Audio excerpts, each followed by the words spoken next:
What if the internet disappeared for 24 hours? At exactly 12 a.m. UTC, every server in the world blinked off. No YouTube, no TikTok, no memes, no emails, messages, streams, tweets, or notifications. The internet was gone. Completely. At first, people assumed it was just their Wi-Fi acting up again. But then they checked their phones. No signal, no data. Even the funny cat subreddit had vanished. Panic levels rose like a buffering video stuck at 99%. In New York, a tech CEO tried to send an email and instead just stared blankly at his frozen screen. In Tokyo, a gamer sat in silence, his controller still aimed at an opponent who no longer existed. In Paris, an influencer tried refreshing her feed 5 times before realizing she couldn't even post a meltdown about not being able to post. Governments scrambled to respond. In the US, Congress held an emergency meeting where someone seriously suggested bringing back fax machines.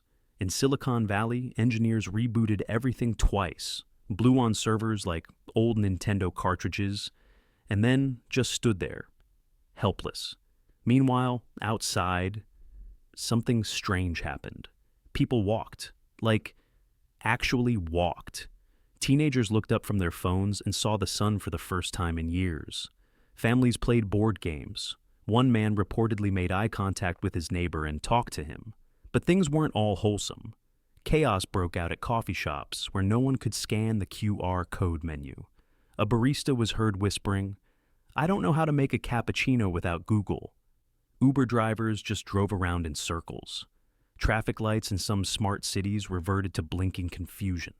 An Amazon delivery van sat motionless, its driver muttering, "Where do I go?" As the hours dragged on, people began to adapt. Books were dusted off. People discovered newspapers. One guy claimed he read an entire encyclopedia. Whether he understood it is still debated. The world slowed down. People remembered silence. It was oddly peaceful. Then, at exactly 12 a.m. the next day, the internet returned. Notifications exploded. Phones lit up like fireworks. Within seconds, people were hunched over screens again, doom-scrolling, arguing, and watching raccoons eat grapes on YouTube. It was as if nothing had happened. But for a moment, just one day, the world had unplugged. And maybe, just maybe, a few people missed it.